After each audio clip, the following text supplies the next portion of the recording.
हाय प्रणय, क्या हाल है? बस सौरभ, मजे में। आज किस बात पे चर्चा करें? अरे ये अभी दिसंबर में तो टैक्स सीजन था इस बार। हाँ। तो मेरे हाँ। दिमाग में टैक्स को लेके बहुत ख्याल आ रहे थे, तो मैंने कहा तुमसे टैक्स के बारे में पूछता हूँ। ठीक है। लगता है तो टैक्स ने बहुत टैक्सिंग था आपके लिए। बहुत टैक्सिंग टैक्स था बॉस। तो मुझे पूछना था कि अभी टैक्स को लेकर के अक्सर हम ऐसी चीजें बोलते रहते हैं कि हिंदुस्तान में तो बहुत कम लोग टैक्स भरते हैं। हिंदुस्तान में कुछ लोग कहते हैं बहुत ज्यादा टैक्स है, कुछ लोग बोलते हैं बहुत कम टैक्स है। कुछ कहते हैं कि टैक्स बढ़ाना चाहिए, कुछ कहते हैं एग्जम्पशन बढ़ा दो, उससे तो टैक्स पेयर कम हो जाते हैं। और सरकार तो इंडिविजुअल लोगों पे टैक्स की दर बढ़ाते जा रही है। अभी तो टॉप टैक्स रेट तो कुछ 43% टाइप पहुंच जाता है, तो बहुत ही हाई टैक्स रेट है इंडिया में। हम्म। जीएसटी वगैरह भी कुछ जगहों पे कम हो गया, एक्साइज वगैरह कम हो गया है, लेकिन सर्विस टैक्स जो 10-12% होता था अभी 18% है, तो कुछ ऊपर नीचे चलता रहता है। तो लेकिन इस बारे में कैसे सोचे हम लोग कि एक तो टैक्स कितना कमाना चाहिए सरकार को, हम्म। हाँ, और हम लोगों को कितना टैक्स भरना चाहिए, कितना ज्यादा ज्यादा है और कितना कम कम है। हाँ। बिल्कुल। तो थोड़ी शुरू से शुरुआत करते हैं। हमारी हम्म। जो अर्थव्यवस्था है सौरभ, उसका तकरीबन 17% हम्म। टैक्स के रूप में हम लोग कलेक्ट करते हैं, यूनियन गवर्नमेंट और सारी राज्य सरकारें मिला के। ठीक है, तो अच्छा। 17% टैक्स के तौर पे। अब आप पूछेंगे ये कम है या ज्यादा है? तो हम्म। अगर हम भारत जैसी ही दूसरी अर्थव्यवस्थाओं से तुलना करें, मतलब भारत जितनी आमदनी वाली, पर कैपिटा जीडीपी वाली, तो उस हिसाब से भी भारत थोड़ा सा कम परफॉर्म करता है। तो हमारे जैसे डॉक्टर राव जो पब्लिक फाइनेंस स्पेशलिस्ट है, मेरे गुरु है, मैंने काफी कुछ सीखा है उनसे, उन्होंने एक पेपर लिखा है उसके ऊपर, और मैं हम्म। उसी से बता रहा हूँ। तकरीबन 20% होना चाहिए। उन्होंने 98 कंट्रीज का एक रिसर्च किया था, उनके टैक्स टू जीडीपी से कंपैरिजन किया, तो ऐसा पता लगता है कि तकरीबन 20% होना चाहिए, और भारत का 17% है। ऐसा। ठीक ठीक, इतना बुरा भी नहीं है मतलब। हाँ, इतना बुरा नहीं है, लेकिन हम लोग की का मापदंड भी भारत जैसे ही देश है। मैं हाँ यूएस हाँ या यूके से नहीं कंपेयर कर रहा हूँ। मतलब अभी भी हाँ हम लोग हाँ। 3% ऑफ जीडीपी बहुत होता है सौरभ, बहुत ज्यादा होता है। हम्म। मतलब हमारा हम्म। फिजिकल डेफिसिट ही 3% होता है, टारगेट रहता है यूनियन गवर्नमेंट के लिए। तो ये भी एक्चुअली आप बात है, देखें तो जैसे बहुत बड़ा हल्के नंबर में है। ना ले। हाँ हाँ, हाँ, हाँ हाँ हाँ हाँ। हाँ। ठीक ठीक ठीक। पर और सौरभ, जो थोड़े मेरा से मेरा विकसित आपसे देश, सवाल है। थोड़े से जो हाँ। नहीं, जो थोड़े से हम्म। विकसित देश होते हैं प्रणय, उनका हम्म। कितना रहता है? हाँ, नहीं, हाँ, तो ये यही मैं उसी की ओर आ रहा था। आप वैसे देखें तो पहले तो सवाल ये उठना चाहिए कि क्यों बढ़ाना चाहिए टैक्स टू हाँ जीडीपी। जितना है ठीक है, हाँ रहने दो। तो हाँ। एक दो कारण है। एक तो आप देख लीजिए, एक वैगनर्स रूल होता है, मतलब जैसा कि ऐसा देखा गया है पिछले 70-80 सालों में। जैसे जैसे कि आप अमीर अर्थव्यवस्था होती जाते हैं, मतलब आपकी पर कैपिटा जीडीपी रेशियो बढ़ती जाती है, वैसे वैसे सरकारों से डिमांड भी बढ़ती जाती है। तो जैसे अमेरिका में हम्म। लोग बोलेंगे अब मेडिकेड दे दो, स्कूल हम्म। चलाओ, हम्म। स्कूल के लिए फंड्स दो, वगैरह वगैरह, तो इंश्योरेंस वगैरह, है ना? तो यूएस में जैसे उनकी अर्थव्यवस्था का 40% सब गवर्नमेंट्स मिला के स्पेंड करते हैं। हमारे यहाँ पे अच्छा। वो तकरीबन 26% है। तो आप सोचिए, ठीक। जैसे, और स्वीडन वगैरह में ये 50% है। तो जैसे जैसे आप अमीर होते जाएंगे, और डिमांड्स बढ़ेंगे, लोग बोलेंगे ये भी दो, वो भी दो, सरकार को और ये भी काम करना चाहिए। तो हम्म। हम्म। ये देखा गया है, जैसे जैसे देश अमीर होते हैं, शायद डिमांड बढ़ती जाती है। ये एक ट्रेंड है, ये कारण नहीं है, पर एक ट्रेंड है, रुझान है। हम्म। दूसरा ये है कि हम्म। सरकार, अब देखिए भारत में तो कितना इंफ्रास्ट्रक्चर बनाना है, ह्यूमन डेवलपमेंट पे काम करना है, हेल्थ, एजुकेशन। अब तो कोविड की वजह से, मतलब कोविड के झटके से उभरने के लिए भी काफी खर्च करना है।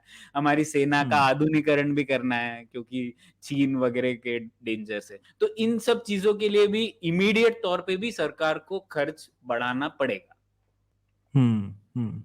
ठीक ठीक। तो और ये जो शिकायत रहती है, तो ये जो टैक्स है पूरा, इसमें अब ये हम जो लोग पर्सनली टैक्स भरते हैं, वो उसका हम्म। कितना प्रतिशत है? सारा हम ही हाँ। लोग, हमारी सब सब कुछ हमारी जेब से जाता है, डायरेक्टली इनडायरेक्टली, लेकिन जो ऐसे हम डायरेक्ट टैक्स जिसको लेके अक्सर सैलरी वाले लोगों को बड़ी तकलीफ रहती है कि मैं बहुत ज्यादा टैक्स देता हूँ, तो वो हम्म। कितना प्रतिशत है ये पूरे टैक्स का? हाँ, तो वो तकरीबन 13% है। तो पूरा अगर हम्म। टैक्स जितना भी कलेक्ट किया है उसे हम 100 रख लें तो उसका 13, तो उसमें से 13 रुपए पर्सनल इनकम टैक्स के तौर पे जाता है। तो एक्चुअली डायरेक्ट इनडायरेक्ट टैक्स बहुत ही कंफ्यूजिंग और पेचीदा मामला लगता है। इसको सिंप्लीफाई करना है तो आप इस तरीके से सोचिए, टैक्स दो तरीके से पे करते हैं हम, या तो आमदनी पे करते हैं या फिर खपत पे करते हैं, मतलब इनकम या ठीक है। कंजम्पशन पे। तो इनकम पे ठीक। या तो आप इनकम बना सकते हैं, आपकी कंपनी इनकम बना सकती है ना, तो वो दोनों ठीक। को कंबाइन करते हैं, टैक्स ऑन इनकम बोलते हैं। और कंजम्पशन तो आप जैसे आपने कुछ इंपोर्ट किया या आपने कोई फोन मंगवाया, वो उसके ऊपर आप कस्टम्स ड्यूटी भी भरते हैं, या फिर आपने पेट्रोल भरवाया, तो खपत पे जो आप टैक्स भरते हैं वो कंजम्पशन टैक्स होता है। ठीक। ठीक। ठीक। तो अब इसमें जो हम अपनी पर्सनल इनकम पे टैक्स दे रहे हैं वो लगभग 13% है। हम्म, बाकी हो गया जो कंपनियों की इनकम पे हो गया, या कंपनियों की खपत पे हो गया, या इंडिविजुअल्स की खपत पे हो गया। और हाँ। इंडिविजुअल की खपत पे तो गरीब से गरीब आदमी बेसिकली, अगर आप माचिस भी खरीद रहे हैं, कुछ कपड़ा खरीद रहे हैं, तो आप भी उस पे टैक्स दे ही रहे हैं। जूता आपने खरीद लिया या कुछ भी ले लिया, तो आप हम सभी एक तरह से टैक्स पेयर हो गए हैं। तो ये तो और लगभग अभी कुछ 5 साढ़े 5 करोड़ मेरे ख्याल से टैक्स पेयर हो गए हैं इंडिया में। हम्म। एटलीस्ट जो रिटर्न फाइल करते हैं टैक्स, उसमें से तो सब लोग शायद नहीं करते हैं, काफी लोगों का जीरो रिटर्न भी रहता होगा। लेकिन अब हिंदुस्तान में मेरे ख्याल से आधे से ज्यादा आबादी तो जो है बूढ़े और बच्चे हैं, तो वो तो ऑब्वियसली टैक्स नहीं देंगे।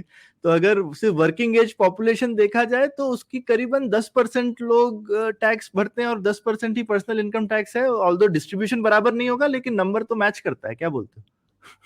हाँ, मतलब पर्सनल टैक्स एक्चुअली बहुत कम लोग पे करते हैं भारत में, है ना। हम्म। तो वो एक बड़ा प्रॉब्लम है, कि अगर बेसिकली टैक्स पूरी आप लिटरेचर देखें तो एक रूल रहता है, broaden the base lower the rates, BBLR। हाँ। तो अच्छा। ये कंजम्पशन पे टैक्स हो या इनकम पे टैक्स हो, दोनों पे लागू होता है। तो जीएसटी पे भी हम्म। लागू होता है। आपको हम्म। ब्रॉडन करना है बेस, ज्यादा से ज्यादा लोग टैक्स दे, और टैक्स इतनी सहूलियत हो, सरल हो कि रेट इतना ज्यादा ना हो कि लोग फिर धांधली करे और फिर पे ही ना करे। तो हम्म। वो चीज है। अब भारत में पर्सनल इनकम टैक्स में वो उल्टी चीज है ना, कि एकदम नैरो बेस है और रेट भी हम्म। हाई है। तो फिर हम्म। अगर एक बार वो आप कर दें तो फिर लोग तरीके ढूंढते हैं किस तरीके से टैक्स ना पे किया जाए। हाँ हाँ, और वो ऊपर जो इतना टैक्स हाई हो रहा है उसकी वजह से दिख ही रहा है, पिछले 4 5 साल में बहुत लोग हिंदुस्तान छोड़ के चले गए हैं, टॉप इनकम ब्रैकेट वाले।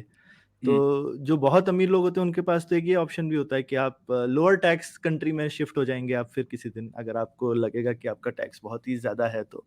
तो हम लोगों को तो सरकार को बेसिकली मेनली करना चाहिए कि रेट किस तरह से कम करें। 43-44% पे पहुंचा करके फायदा नहीं है, और कैसे कम करें। और जीएसटी में भी अगर रेट कम करके और चीजों का जो एग्जम्पशन है वो हम्म। हटाते जाएं, जिन पे जीरो टैक्स रखा हुआ है वो कम से कम होनी चाहिए, और थोड़ा सा टैक्स आप हर चीज पे ले लीजिए। बिल्कुल। तो सौरभ, एक्चुअली टैक्स थियरी में भी इसका चीज है, टैक्स कैसे बढ़ाया जाए उसके ऊपर भी बहुत रिसर्च हुई है। तो एक्चुअली अच्छा। अगर बढ़ाना है तो आपको इस तरीके से बढ़ाना है कि जो अनपेक्षित नतीजे हैं, मतलब अनइंटेंडेड कंसिक्वेंसेस है, उसको कम रखे। तो वो कैसे कर हम्म। सकते हैं? 3 तरीके की लागतें होती हैं, उन्हें आपको कम करना है। तो एक होती है अच्छा। कलेक्शन की लागत। मतलब अगर हम्म। आप इतना बड़ा हम लोग का इनकम टैक्स, मान लीजिए इनकम टैक्स हम लोग इतना कलेक्ट कर रहे हैं 13%, पर उसको कलेक्ट करने के लिए आपने बड़ा इंफ्रास्ट्रक्चर रखा, इतने लोग रखे, आईआरएस लोग रखे, अगर वो कीमत ज्यादा रही तो टैक्स कलेक्ट करने का फायदा क्या, अगर आपका पूरा हम्म। पैसा हम्म। उसी में जा रहा है। तो एक हम्म। कलेक्शन लागत कम करनी होती है। दूसरी होती है अनुपालन लागत, मतलब कंप्लायंस कॉस्ट। कंप्लायंस कॉस्ट कैसे कम करेंगे? जितना सरल होगा टैक्स सिस्टम उतनी कम होगी कंप्लायंस लागत। नहीं तो लोग फिर टैक्स ये केस कर देंगे क्योंकि इतने हम्म। एग्जेम्पशन है वगैरह वगैरह। तो ये एक चीज लोगों को समझ में नहीं आती। लोगों को लगता है कि टैक्स के जरिए ही हम लोग इनइक्वालिटी कम कर देंगे। मतलब टैक्स इतना यहाँ 0% से लेके 10%, 20%, 100% तक हम लोग रेट रखेंगे तो बराबरी आ जाएगी। लेकिन ऐसा बिल्कुल नहीं होता। एक्चुअली टैक्स का एक ही उद्देश्य होना चाहिए, डिस्टॉर्शन कम करते हुए जितने ज्यादा से ज्यादा पैसा कलेक्ट कर सके वो सरकार करे। उसके बाद आपको इनइक्वालिटी के लिए तो खर्च करना है पैसा, फिर आप शायद हम्म एजुकेशन में खर्च कर दो, हेल्थ पे खर्च कर दो, जिससे कि बराबर। तो एक्सपेंडिचर साइड से आप इनइक्वालिटी कम करते हैं, रेवेन्यू साइड से नहीं करते। लेकिन ये आज तक लोगों को समझ में नहीं आता। ये तो दूसरी अनुपालन लागत वाली बात। तीसरा मार्केट डिस्टॉर्शन लागत, मतलब जैसे आप पेट्रोल पर अगर आप बहुत ज्यादा टैक्स बढ़ा देंगे, मैंने आजकल देखा भी है, लोग केरोसिन और नाफ्ता से चला रहे हैं गाड़ी। तो आपने ठीक है, पेट्रोल से आप टैक्स जीडीपी बढ़ा रहे हैं, पर उसकी वजह से आप इन्वायरमेंट को क्या नुकसान हो रहा है, उसकी वजह से लोग क्या धांधली कर रहे हैं, केरोसिन कहाँ से लीक हो रहा है, वो सब भी आपको कम करना है। तो ये 3 चीजों को ध्यान में रखते हुए ही टैक्स टू जीडीपी रेशियो बढ़ाना जरूरी है। ओके, ठीक है, ये तो तुमने बहुत बढ़िया चीज बताई। तो ये आई मीन छोटा सवाल था और उसके कई जवाब तुमने दिए। और इस चीज पे आज की छोटी पुलियाबाजी खत्म करते हैं। और कुछ कहना है तुमको प्रणय? हाँ, उससे एक चीज सौरभ, क्योंकि टेक्नोलॉजी का यहाँ पर मुद्दा है और आपको अच्छा। इंटरेस्ट होगा इसमें, तो टेक्नोलॉजी बहुत हेल्प कर सकती है इसमें। तो जैसे कि हम्म आपको याद होगा, पहले हम लोग जो अभी भी टीडीएस देते हैं, है ना, TDS, tax deducted at source. तो 2002-3 में कैसे होता था, कंपनी टीडीएस ले लेती थी एम्प्लॉय से, लेकिन वो सरकार को नहीं देती थी। तो ये बहुत प्रॉब्लम होता था। तो उसके बाद सरकार ने एक सिंपल सिस्टम निकाला, टीआईएन, टैक्स इंफॉर्मेशन नेटवर्क, आपको याद होगा, अभी भी हम लोग बिल्कुल। एनएसडीएल रन करता है। तो उसकी वजह से क्या हुआ, कंपैरिजन हो गया। सरकार ये कंपेयर कर रही थी कि आपने कितना फाइल किया है आपके इनकम टैक्स रिटर्न में, और कंपनी ने क्या बोला है कि वो उन्होंने कितना फाइल किया है। तो उस तुलना करने से, तो ये भी एक थोड़ा एसीपी प्रद्युमन वाला, ये थोड़ा जासूसी टाइप की चीज है। तो ये जासूसी की, तो उनको पता पड़ गया कि किस तरीके से, आप मानेंगे नहीं, सिर्फ 25% टैक्स कलेक्ट हो रहा था तब। इतने लोग टीडीएस कट कर रहे थे और दे नहीं रहे थे। तो उसके बाद 2003 से 2008 तक दर साल 30% इनकम टैक्स में वृद्धि हुई है इस वजह से। ठीक है, तो एक ये। तो उसी तरीके से आज की डेट में जीएसटी और इनकम टैक्स डेटा अगर शेयर करें तो बहुत सारा फायदा हो सकता है। और अभी शायद इसके ऊपर पहल चल भी रही है, लेकिन इस तरीके से कि जासूसी काम से थोड़ा बहुत हमें पता लग सकता है कि लोग अगर टैक्स की चोरी कर रहे हैं तो उन्हें कैसे पकड़ा जाए। वैसे मैं तो टीडीएस के सख्त खिलाफ हूँ प्रणय। हाँ, मुझे लगता है आपने कि बोला था। क्योंकि मुझे लगता है कि भाई आप आई मीन सरकार की अगर मजबूरी हो रही है कि उनको लोगों से टैक्स नहीं ले पा रहे, इसका ये मतलब थोड़ी है कि आप लोगों का पैसा उनसे आने से पहले ही ले लो। टैक्स मैं तो मानता हूँ। मेरा ड्यू होता है जब भाई साल के बाद होता है ना। अब हाँ। सरकार निकम्मी है तो उसके लिए आप अपने जो नागरिक हैं उन लोगों को थोड़ी आप तकलीफ दोगे। तो इससे समस्या का समाधान तो हुआ, लेकिन इससे आपने क्या किया, आपने पूरी सोसाइटी में लोगों के हाथ से जो कैश है वो निकाल लिया। हाँ, बिल्कुल। और नहीं, उसके वो ठीक बाद है। में लोगों को कैश लेना बहुत मुश्किल होता है, क्योंकि हमारी कंट्री में क्रेडिट भी नहीं मिलता ठीक से। बिल्कुल, बिल्कुल। हाँ, तो टीडीएस पर हम लोग चर्चा कर सकते हैं, लेकिन चर्चा अगर अगली बार टेक्नोलॉजी करेंगे। का हाँ, और प्रयोग मुझे हो, लगता है कि जीरो नहीं तो भी ये करे। फायदा। हाँ, और मुझे लगता है ऐसा जीरो नहीं भी करो, 1 या 2% कर लो, अगर इन्फॉर्मेशन के लिए चाहिए। कि ये क्या 10% लोगों से लेकर के आप रख लेते हो। हाँ, हाँ।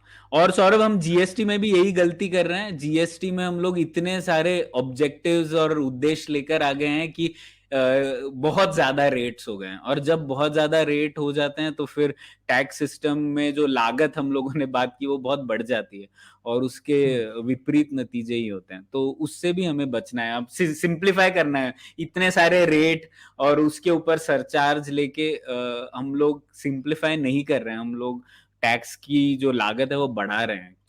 बिल्कुल, मुझे तो वो ओरिजिनल जीएसटी का प्लान था, मैं उम्मीद करता हूँ कभी तो वापस पहुंचेंगे, जिसमें था कि भाई 10-12% जीएसटी, 10%, 5% सेंटर का, 5% स्टेट का और 2% लोकल गवर्नमेंट का। इतना बढ़िया प्लान था शुरू में।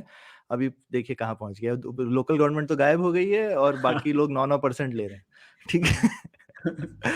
ठीक है, चलिए इसी इसी टैक्स की दुखद डिस्कशन के बाद हम आज की पुलियाबाजी खत्म करते हैं। श्रोता लोग हमको बताइए कमेंट में आपको टैक्स से कितनी तकलीफ है, और आप क्या चाहते हैं कि टैक्स कितना होना चाहिए और बढ़ाए, और टैक्स अगर सरकार को बढ़ाना है तो कैसे बढ़ाए कि तकलीफ भी ना हो। जैसा चाणक्य ने बोला है कि टैक्स जो है मधुमक्खी की तरह लेना चाहिए, जैसे मधुमक्खी शहद लेती है फूलों से, उसी तरह से सरकार को लोगों से टैक्स लेना चाहिए। तो बताइए कैसे सरकार को मधुमक्खी बनाए हम? ठीक है, चलिए इस बात पे पुलियाबाजी खत्म करते हैं। शुक्रिया। बाय।